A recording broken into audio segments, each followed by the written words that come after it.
Gaming is childish. There, I said it. Why is that a bad thing? What if it's not a bad thing? In fact, what if it's a good thing? What if it's actually right?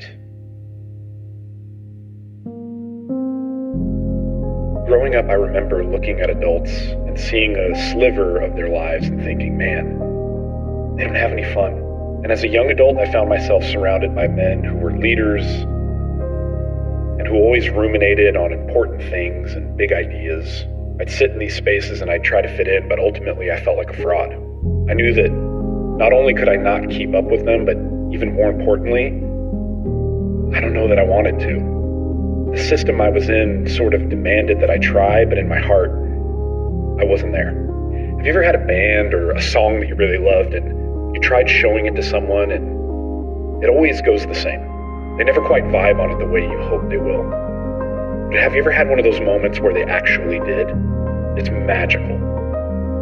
It's like finally someone sees what you see, they hear what you hear, and at its most primal level, you found a connection point with another person. But sitting in those spaces with those leaders, I knew that I couldn't bring up my favorite Super Nintendo game I found at a flea market, or how excited I was for that new indie game with a pixel aesthetic being released soon. It would be childish. So I spent about a decade disconnected from, frankly, something that brought me an incredible sense of joy because I was afraid of being viewed as a child. Now fast forward to age 41, and I'm not saying that I have it all figured out, but I am realizing that life is so short, especially in light of recent events. Those leaders I used to sit among and try to measure up to, their leadership caused a lot of pain to a lot of people, including me and my family.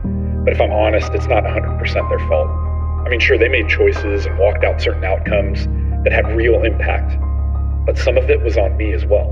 In those spaces, I was willing to compromise who I authentically was in an effort to assimilate, to be taken seriously, to belong. But here's the truth, at least as I see it. During that time, I was denying a part of who I was that brought me real, measurable joy.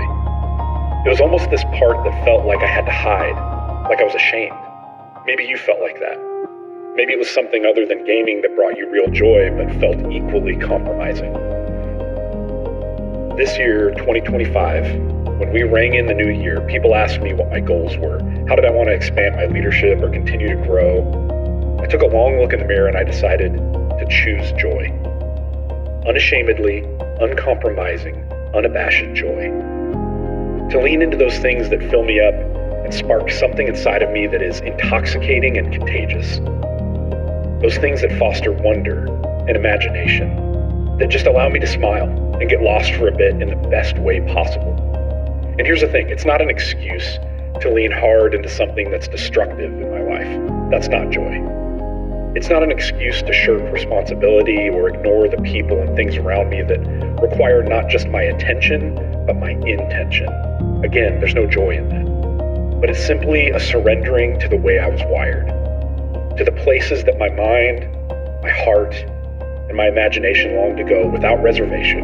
And sometimes it's to rescue a princess, or to be the last man standing, or to overcome impossible odds, all from the comfort of my living room. Here's what I'm saying.